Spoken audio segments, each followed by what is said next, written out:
What's up, Miss Fingers?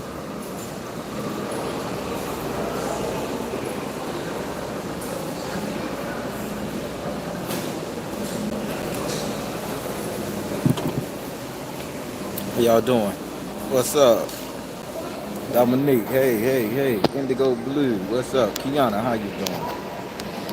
Can y'all hear me okay? Thank you. I like the grown man look too. Them dreads was nice, but I'm loving this old unk style, this old mature man style. All right, so uh, this is for my FBA, man. So I just I'm at the mall. I'm at a mall and I just had lunch with two or three different people and some people of the Caribbean descent and about one or two people of the African diaspora. Now these African and these Caribbeans prefer Haitians really. There wasn't no other ethnic group but Haitians. They're over here, and we just had a conversation, a meeting, a business meeting. But then it went towards, they brought up the diaspora, and I say, yeah, I say, well, I consider myself FBA, and I say delineation is a good thing, so we can know who we are, or we can get our own grouping, practice group economics. I gave them the basics. And I found out, and there was a lady in the midst of this conversation at this meeting. So I found out that they said, man, some of the people from Africa, some of the people from Haiti, some of the people from all these other Caribbean countries and African countries, they were saying, man, we don't know our parents. I want you guys to hear what I'm saying now. FBA, I'm with us. I'm with us all day. FBA, ADOS all day.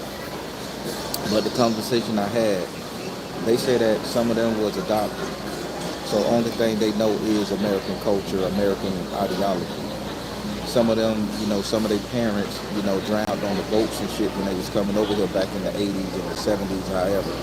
And they say they never got in contact with their roots from their country of Haiti or their island or whatever, or their continent of Africa. So, me as a counselor and a social worker, I never thought about that. I never thought about that. And some of these guys was like, they calling us tethers, but they say, yeah, we Haitian descent, or we Jamaican descent, or we're African descent, but they say we don't know anything because they brought us over here through an orphanage foundation fund. They also, they say we lost our parents on ships. They say they lost their parents on ship, and some of their parents died of HIV and AIDS or something. This is their words, not mine. I'm not casting judgment. Say while they was on their way over here, fleeing their country, or some of their parents got killed in their country while they was coming over here through various methods and things like that. And they said for the past 30, 40 years, only thing they know is American culture, black American culture. And they said they understand the disrespect, they say they got called all those names and made fun of as well. But they said they took it as like a black American would take it, oh, we just joking, kicking the go-go, having fun. And they say that the diaspora wars are affecting them because they're stuck in the middle. They saying they're literally stuck in the middle. They say because, okay, they wanted to connect back to Africa once they grew up and got the internet just like we all did. They wanted to connect back to Haiti, and they started rocking the Haitian flag and all that shit. But they say that they ain't got no hatred for American blacks. They ain't got no disrespect going on. It just was a whole simple fact. They say that they're stuck in the middle. Now, I want to say this to those people that was just talking to me out of this meeting. I mean, they're okay with delineating, and believe it or not, they consider themselves a Black American, foundation of Black American too, but they're Haitian and African. They consider themselves that because they say the only thing they knew since they came over here from the boats and the adoption agencies is only thing they knew was Black America. They was adopted by a Black American family. The ideology of Haitian never came up. The ideology of Kenyan, Nigerian, it never came up. They were just adopted by a Black American family, so they grew up in the South. Pig feet, neck bones, chitlins, all that shit. I don't even eat chitlins, and they were like, man, I love a fucking chitlin. And I'm like, yeah, you crazy. But that's how they grew up. So, and the reason why I'm saying this because my eyes have been opened 100% right now, because I was upset at the tether energy. I was upset at people talking bad about us. I was upset at all of that shit. But then I have to, if I'm going to be a man and I'm going to stand on business and I'm going to represent something, I got to represent it 100%. And I got to represent it without any hatred or malice in my heart. And so I'm saying this, there are some people from them islands, there are some people from that country that are trapped in the middle. That only thing they know is our culture.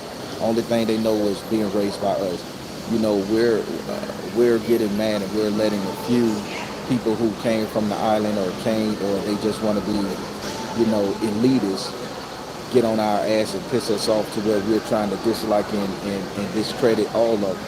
But no, when they told me that, and we all professional men and women in this meeting we just had, we're professional, so we can have a conversation like this. They do social work just like me. And they was like, bro, I'm stuck in the middle, man. He say, I can't, he say the Haitians don't accept me because I don't speak Creole. I don't know anything about Haiti. I don't speak Creole, so the Haitians don't accept me. The only thing I know, my mom passed away, got given birth to me over here, or she passed away on the trip over here. I'm Haitian. I don't speak Creole. I don't know the culture. Don't know how to engage. Oh, I'm African. We was adopted and we were brought over here, so the only thing we know is the hood. Only thing we know is black culture. And they say we don't know, so they are integrated 100% into the black culture.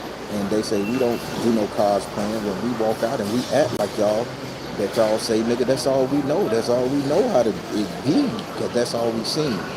They say when they go around their counterparts, the Haitians and the Africans and their counterpart, we say that they say that they get picked on by their own people for not speaking the language, for not knowing the culture. They get picked on by the African people for not knowing the customs and the culture. And they say that's hurting them. So they saying the Africans and the Caribbean people are hurting them because they don't know their own culture. But they were like, if we never was raised in it, you can't fault us. But hell, we want to get back to it. And they don't even let those people back into the culture.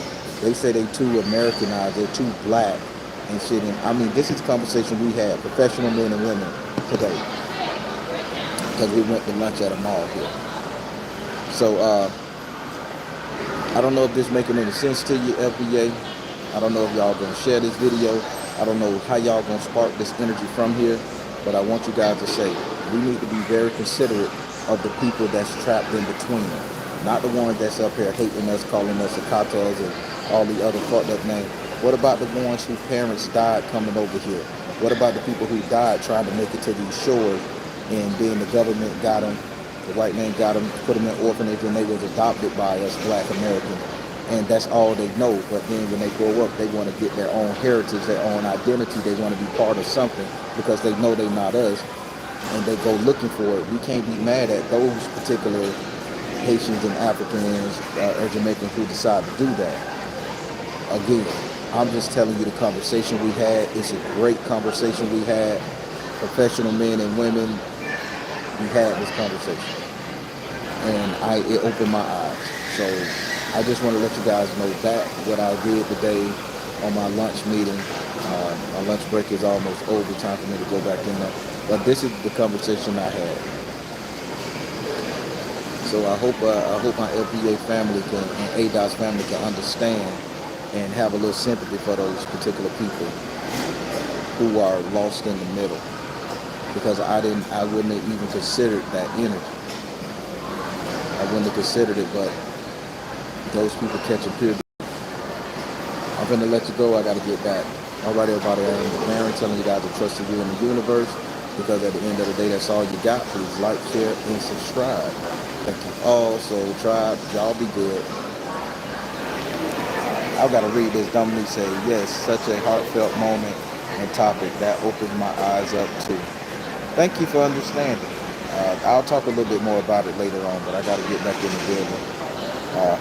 We got to watch a video. All right, everybody, have a good one.